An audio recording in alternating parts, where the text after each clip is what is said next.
Welcome to the Giving Voice to Depression podcast, produced in partnership with the A.B. Corker Foundation for Mental Health. We are your co-hosts, Bridget and Terry. Each week, through intimate, candid conversations with guests, we explore different perspectives on and experiences of depression. We keep it real because the illness is real. We keep it hopeful because there truly is hope, in spite of what depression tells you. We are not experts or therapists. We are sisters and best friends who live with depression and have interviewed hundreds of other people who do as well. We've learned that hearing others speak openly and without shame about their experiences makes it easier to believe depression is a common and treatable illness, not a personal failing. You are far from alone. Hi, Terry. Hello, Bridget. So we talk about mental health management techniques or tools for our toolboxes a lot. And there are a number of reasons for that. One is that we know it can help to be reminded that there are things we can do to help ourselves minimize the slide or to help climb out if we don't or can't avoid depression's grip. Another is that someone else might share a tool that works for them with us that we'd never thought of. And when it comes to battling depression, the more weapons we have, the better, right? Mm-hmm. And as is the case in today's episode, we can be reminded that we've actually forgotten about something we used to do that worked, but for whatever reason, we haven't accessed in a while. That is journaling. I did it for years, and I know that it's really helpful for me. Yet, I haven't taken pen to paper to clear my head in who knows how long. So when we recently saw a post of a really unique journal page online, it stopped us in our tracks. What were we even looking at? Art? Scribbles? Words? We really couldn't tell. But it was beautiful, and right away we knew that whatever it was significant. So we reached out to the person who posted the photo. Turns out it is art. And scribbles, and words, and significant. As our guest, Gina Berry, will explain as she gives her voice to depression. Before we dive in, let me give you a little background about a journaling technique called morning pages. The practice, from a book called The Artist's Way, which has been around for about 30 years, involves starting each day by writing 3 pages of stream of consciousness journaling. No editing, no attention to perfect word choice or grammar or penmanship. Just writing 3 pages, first thing every morning, as a way of clearing the slate for each new day. Gina makes that work by connecting or chaining the practice to another daily habit, something she learned in a different book. So you already have a habit in your life, like brushing your teeth. So when you brush your teeth, if you add a habit to the brushing the teeth, you're more likely to do that habit. So for me, morning pages comes with a cup of coffee. So I always get coffee in, even if it's 11 o'clock in the morning, I always get coffee in. And so I chained morning pages with my coffee. And so when I sit down to have a cup of coffee, I'm writing my morning pages. And that's really like how I've built that habit into my life and a much needed time in my life. Is it fair or accurate or both to say that morning pages and journaling are part of your mental health toolkit? Definitely. I've watched several of your interviews and I love how you talk about it as a toolkit because I have a toolkit of things. My therapist had me do a big painting of all of the tools in my toolkit because I kept forgetting them. They weren't like readily available. And so I've put sticky notes on my mirrors and just have readily available reminders of the things that I need to do to take care of myself. Tell me what getting it out and getting it on paper does for you. I call it getting the ugly out. Like it really is like getting all of the things and all of the hard stuff out of my brain and in a book. When I'm ruminating about something later on in the day, I can say, oh, I don't have to ruminate about that. It's safely put away in this journal and I don't have to think about it anymore. It's here. There's something about having a tangible representation and knowing that it's not in me anymore, and it's in a safe place. It's like it's still in my brain, but it's not in my brain anymore. I don't have to hold on to it anymore. Gina knows the damage that holding dark thoughts can cause. She's been having them most of her life. Yeah. My mom tells the story that when I was 8 years old, I told her that I didn't want to live anymore. And an 8-year-old saying that to mom, I can't even imagine. I have a 14-year-old daughter, so I can't even imagine what that would be like. And I have a family history of it too. My dad struggles with depression, and alcoholism and all that sort of stuff is very prevalent in my family. So I'm the lucky lottery winner of that. So how does journaling help with that specifically, with depression? Is that the ugly you're getting out? But I think you're talking about life in general as well. Yeah, I mean, I think you talk about this in all of your podcasts of like the ugly voices in your head that aren't real. I mean, they're real, but they're not true. I mean, I think it's just one of the tools for me. Journaling is one of the tools. It's been a huge tool in this last year with some really hard stuff that's been going on in my life. But I have journaled hard stuff my whole life. It gives feelings the voice that they need without being judged by that voice. You know, I can talk about how I feel, but it's different than actually writing it down. There's something different in the way that works for me anyway. But yeah, I feel like giving your feelings a voice helps them not just sit there, because all those feelings will keep like repeating themselves until you acknowledge them and say, hey, I see you, I hear you. That is something for me with my depression. It's always been like the rumination and over and replaying and that kind of stuff. And later in the day or week or hour or minute, when that voice, and I want to talk about the word voice in a minute, comes back and you hear it, when you are able to say to yourself, no, I got that out, that's in the journal, does that actually make a difference in what's going on in your head?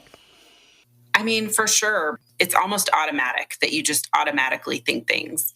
And if I can have the awareness to say, hey, I don't need to keep thinking these thoughts because they're already somewhere else, it can be the thing that stops that thought from continuing on for the next hour or day or later or week or month or whatever, you know.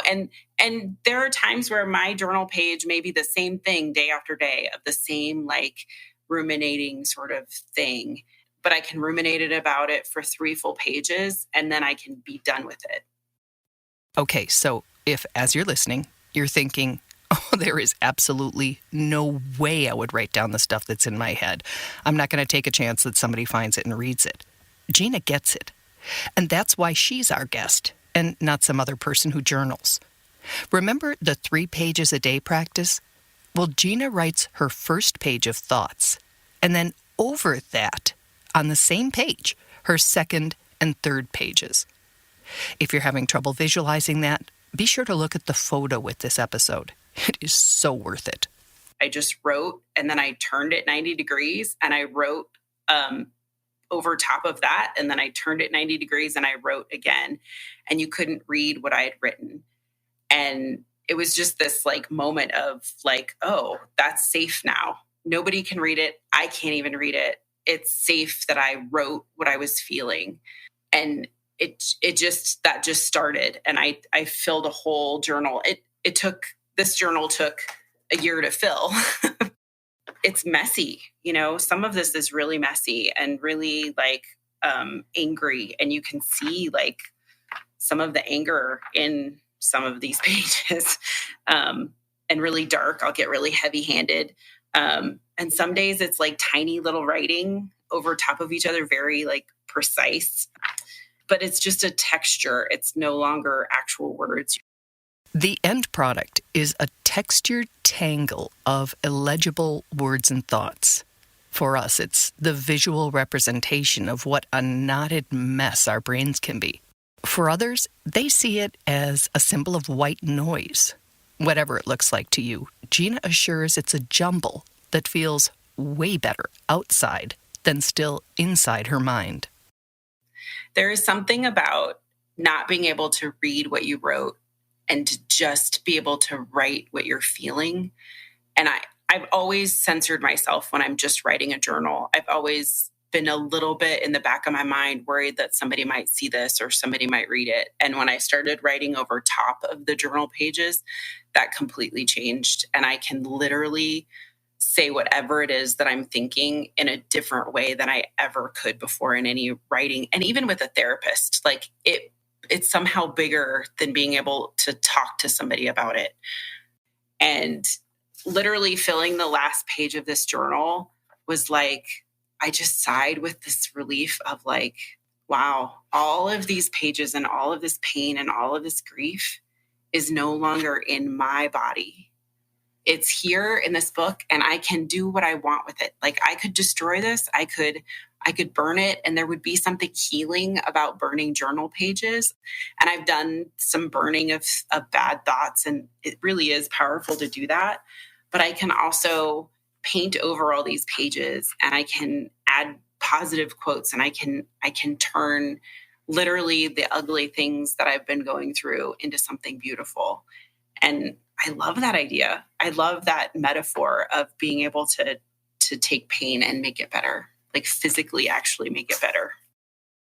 Mm-hmm. When you said it can be easier to journal, or that you can be more honest journaling, is that because there is no element of potential judgment? Yeah, for sure.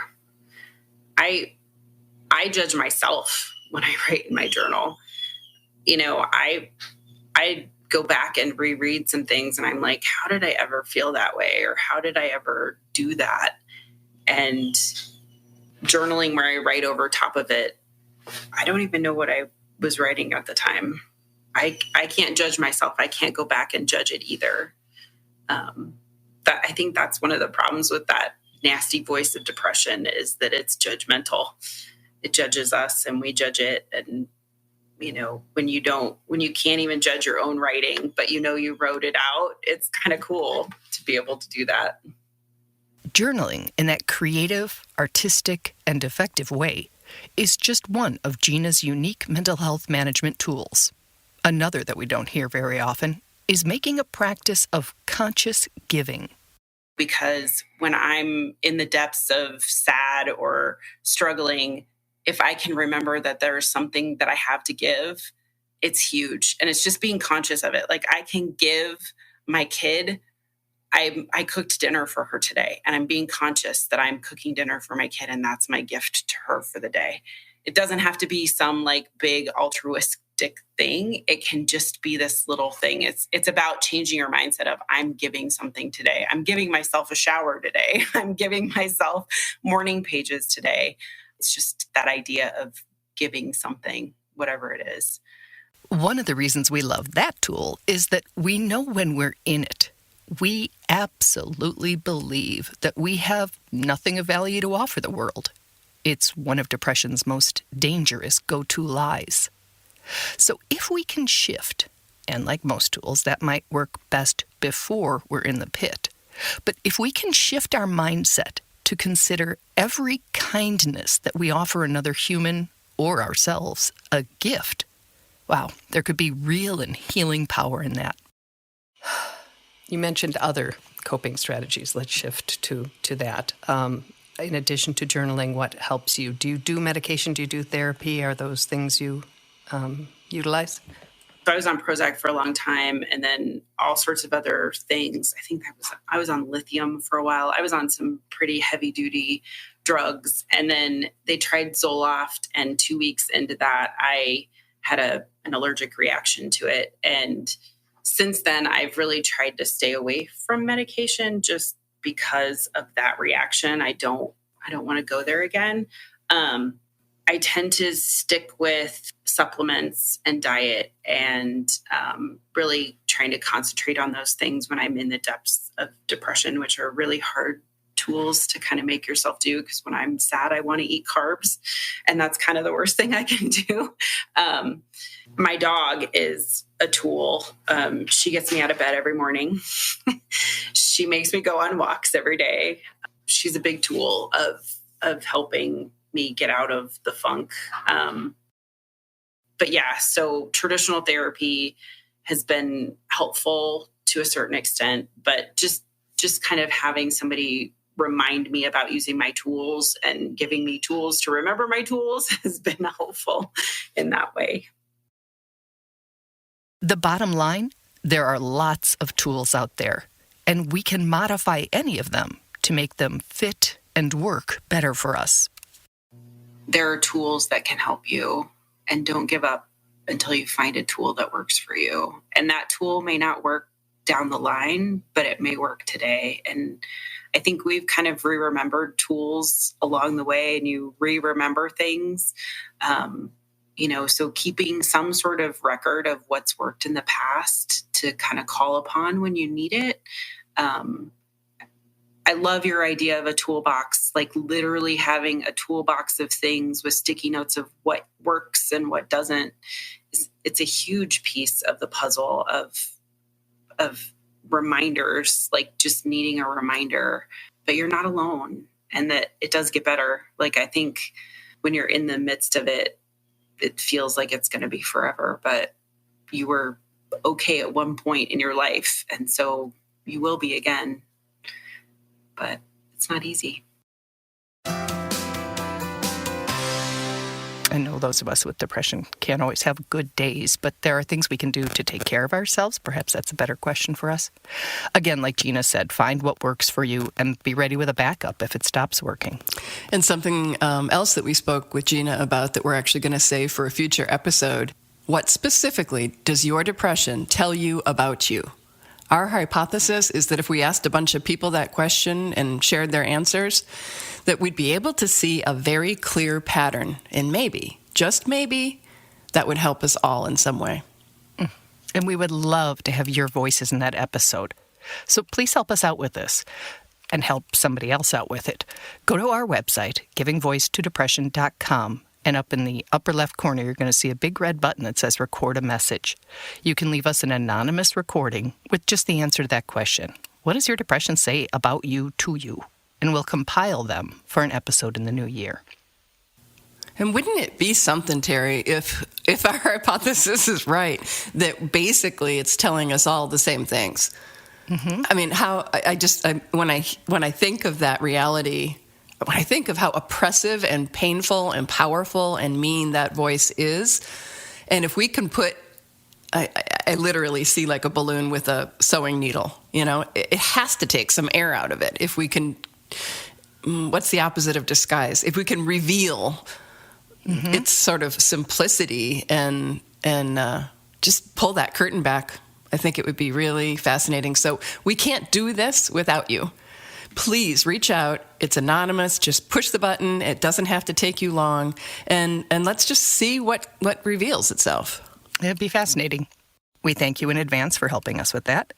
And we ask that you take care of yourselves and each other. Until next week. Bye. We truly hope that our podcast brings a little more understanding, helps you better articulate your experience of depression, or better understand how to support someone else's. We invite you to join us for daily posts on the Giving Voice to Depression Facebook page and on Twitter and Instagram at Voice Depression. It is a comfort to be among fellow travelers on depression's dark road. And remember, if you're struggling, speak up. If someone else is, listen up.